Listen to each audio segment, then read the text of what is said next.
Good morning. Welcome, everybody. Thank you for joining me on my live stream. I wanted to touch base. I haven't been live for quite a while, but I've been posting on different platforms and I've been busy behind the scenes. Some of you are aware that I have a community, some of you are not, but I created a community so everybody can come together in one place. This community is currently held on the school platform and it is free. And it's really geared and focused towards those busy parents, and professionals that are looking to grow and evolve where they are now. So, personal and professional development. So, why is this important?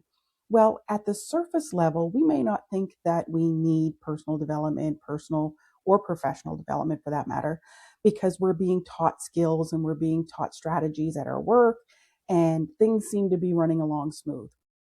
But let me ask you one thing. Are all your relationships in your life like number 10? Are they all at a 10? The relationship with your partner, the relationship with your kids.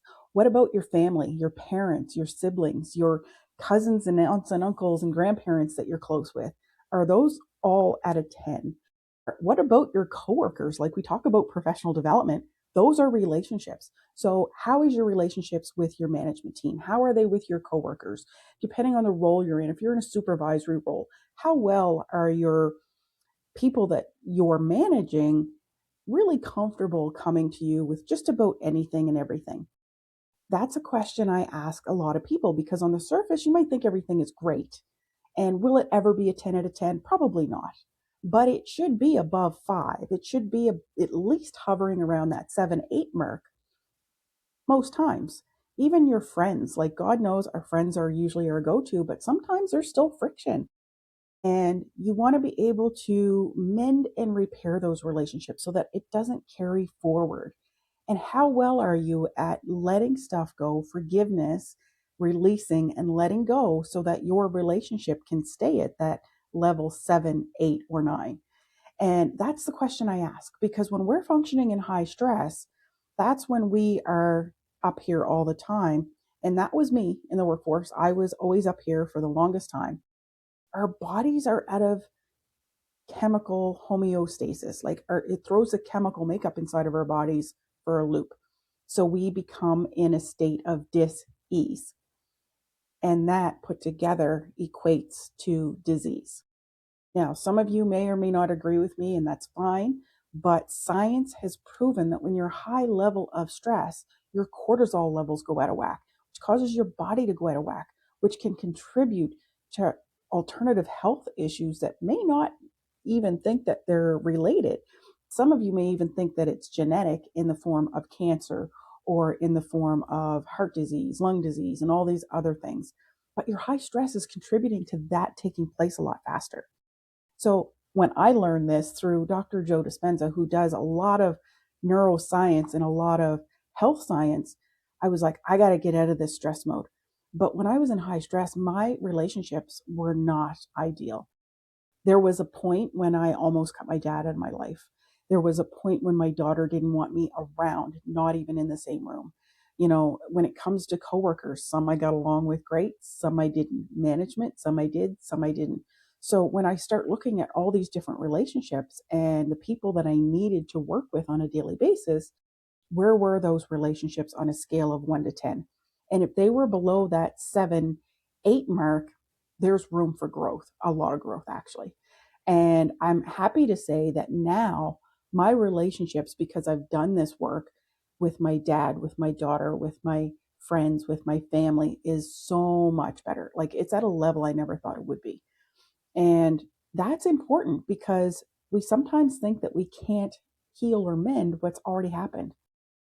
Reality is, those are stories that we tell ourselves. And that's where it all boils down to. Everything starts with awareness, but awareness alone is not enough. I've become aware of a lot of things, but I didn't know what to do next. I became overweight. I used to be really physically fit. Those who know me, I was extremely physically fit when I was younger. And the weight slowly came on. And when I realized, okay, the weight is stress, helped induce it and keep it here. But what else is going on? Why do I not want to lose it? Why do I feel uncomfortable when I do lose a few pounds? What's going on in the background that's happening at an unconscious level that I'm not aware of? because the one time I jumped into curves and I lost like 25, I think it was closer to 15 to 20 pounds. I got really uncomfortable in my own body. I did not like, I loved how my body felt health wise, but I did not like the comments. It made me extremely uncomfortable. And I can even, just talking about it, I can even feel it now because it's something I'm working on now. But why am I so uncomfortable with that situation? So it takes sometimes that outside force to help you unravel what you don't know. I became aware that safety was the reason the weight came on. But what do I do with that? Just knowing it's safety isn't enough. I need to understand how to now process and transmute that untapped, untold story that's going on inside of why I need to have weight on for safety. And that's when it unraveled for me that when I became in my early 20s before my mom passed away, I was informed that her first husband physically, mentally, emotionally abused her, but he also threatened to take me away. I never knew that. I knew she was abused by him all my years growing up. She preached to me never to put up with it. But I had no idea that he had threatened to take me away before I was even born. See, he knew she wanted a girl. And because he was psychologically abusive as well as physical and emotional, he knew what she wanted. So he threatened to take whatever she wanted away. He made her feel unsafe in her very existence. And he wasn't even in the picture. That's how much power he had over her. And by her telling me this, and then me becoming an age where I'm getting out on my own, so I'm not under the safety and comfort of the household of my parents anymore, because my dad was very protective of us, especially me, growing up knowing that he was a threat, that I unconsciously slowly put on the weight for safety. And there was other factors. My mom passed away when I was 23, so there's a ton of other factors that come into play, but it all boils down to safety. So I'm unraveling all of those stories, all of those belief systems, all of those things that were unconsciously lying that I didn't understand. And as I unravel them, I'm able to process them and ask, is this really true? Like at the end of the day, was I really threatened? And being threatened by someone, is the weight really going to keep me safe at the end of the day? You know, but that was a story I told myself because I remembered after, because your conscious remembers, there was a time when I was in my mid to late teens. My dad had gotten really mad. It was a big conversation we had at the dinner table. And I was saying how my older brother, who was a big, strapping, burly boy, could take care of himself. I'm like 5 foot nothing, probably wasn't even 5 feet yet, and like a toothpick, not even 100 pounds. And I remember my dad, I was saying about how he has all the freedom and I can't even look at my shoes. You want to know where I'm going, who, where, what, when, why, and how. And so my dad turned blood red. And see, I didn't understand the context at the time. I didn't have this information. And I remember him turning blood red. He wouldn't even look at me and he just said, he can take care of himself. Anybody can pick you up and carry you away. And I never understood where that come from, but that stood with me because I got raging mad, not knowing the story and the details behind it. And I just got really mad because I'm like, why are you keeping me chained? And he's got all the freedom in the world. And it made no sense to me. So I got very angry. But when I understood the story years later, I then took on that fear. I then took on, okay, I need to keep myself safe. I'm no longer living in the household where my dad and my brothers can keep me safe. I'm living on my own. And, I spent a lot of time traveling on my own. I was doing things independently. So for some reason, because of that comment, I found safety in weight. Because if with weight on, nobody's going to pick me up and carry me away. With attitude, nobody's going to mess with me. They always say exude confidence. Well, you look at somebody that's walking down the street, very unsure of themselves, head down, staring at the ground, they can become an easy target for somebody. Where if somebody's walking tall, confident with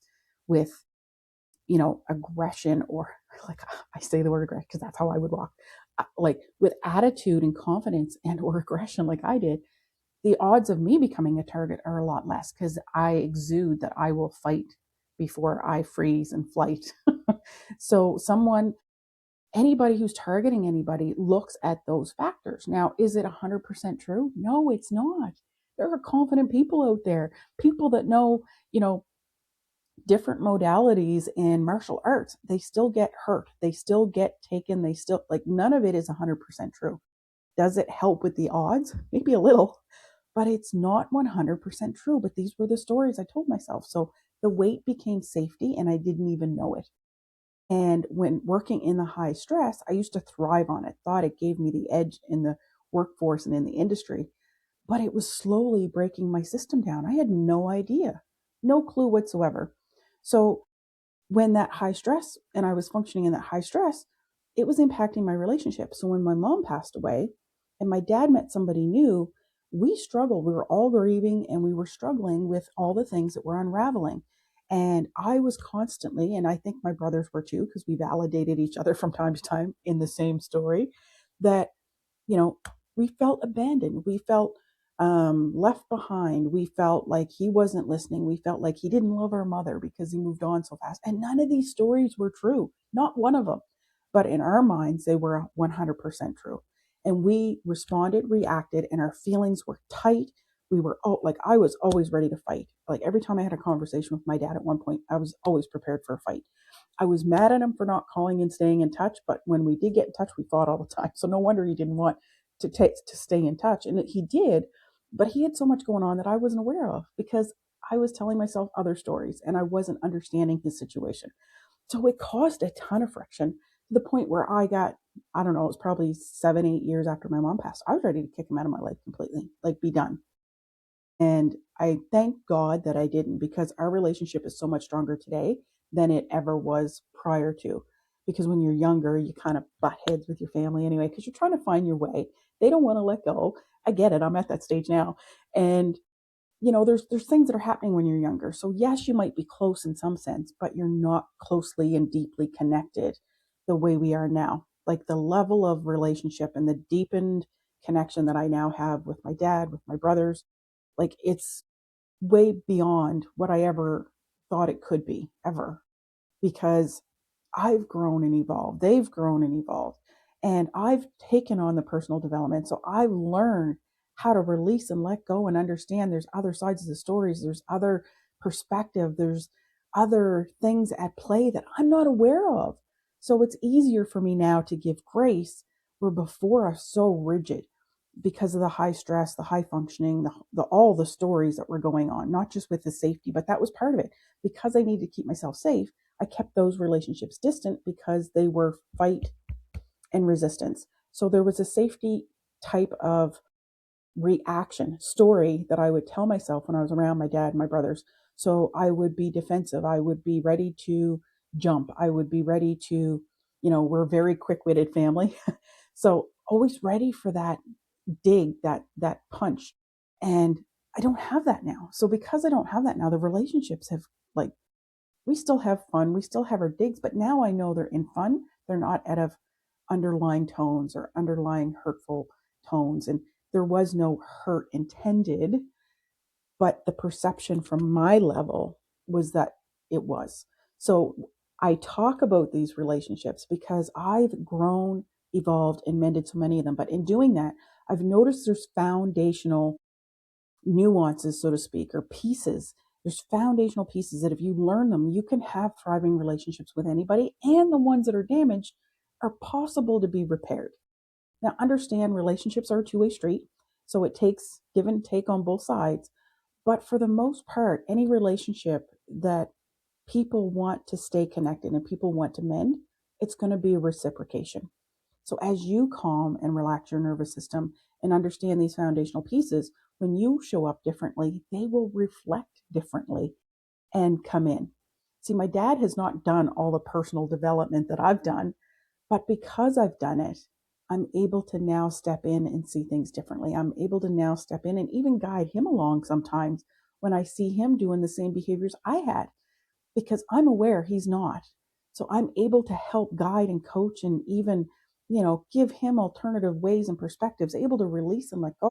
Like he carried on and he probably still does carry on a lot of regret with how things were handled back then, but we can't change it. We can only learn from it and move forward. So I remind him of that all the time. But I didn't have that knowledge back in the day. So I was fighting with him.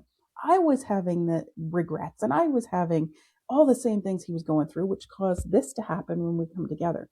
So now that that's all dissolved, I teach a lot of these points, these foundational pieces in my inside my community, which is Thrive, Rise, and Empower. I changed it from the Annihilation Edge community to Thrive, Rise, and Empower because I wanted a name that reflects what's actually happening inside and what I want to see this evolve to, because it's a fairly new community. So my ask is for you, and I don't ask for much, but I do have an ask for you, that if you are in the same place of where you have any relationship, even if it's just one, that you want to repair, grow, and evolve, or maybe it's a new relationship you really want to foster, this is the place for you to come and participate. See, the community is brand new, it's young, there's not a lot of people in it yet, so participation is key. So come in and learn the 14 areas of foundational pieces that it takes to have a thriving, deep connection in any relationship, whether it be with yourself, your spouse, your kids, your parents, your siblings, and so on. So come on in. I'll make sure the links are here at the bottom of these videos.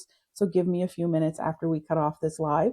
But I want you to come in and jump in the classroom and dive into the 14-day relationship deeper connection series. We're now on day 6. Each video is like less than 10 minutes, so it's easy to catch up, and you can catch up at any time. You don't have to watch the video. Listening is key, and being able to pull the resources to help you navigate. But jump in the community. Let us know your wins. Like, if you're getting good value out of that, share what it is your biggest takeaways are. What have been your wins? If you're struggling a little bit, let us know where the struggles are so we can help jump in and help guide, help coach you in that area. And if there's, other people that are sharing in there, and you have a story that you can relate to, or an experience more so that you can relate to, then talk from an area of what worked for you. Because what worked for one may not work for another. So we always talk from an area of experience versus what you should and should not do. We don't even like telling ourselves that we should be doing stuff, because then we should all over ourselves. So we don't want to be shooting all over ourselves. So jump in, join the 14-day deeper connection series inside the community. Introduce yourself, start participating, because like I say, the community is young. I want to get that engagement rolling and get that engagement up.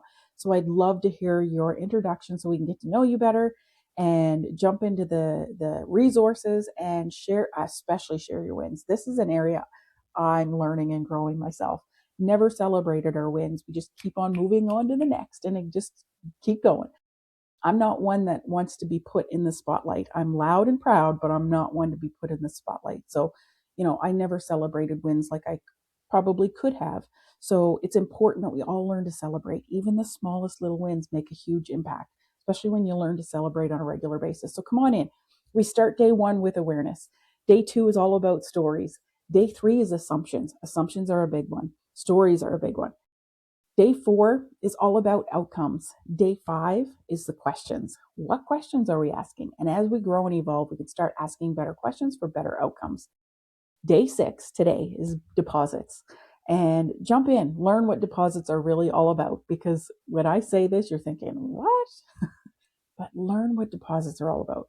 It's important. It's a key piece that is totally underlying, totally functioning in the unconscious level. So come in and learn about this stuff. Share your wins, ask your questions, be curious. Come in with an open mind and be curious. I'll have the links below. And if you have any questions, feel free to reach out to me directly. I can't wait to see you on the inside. Take care and have a beautiful weekend.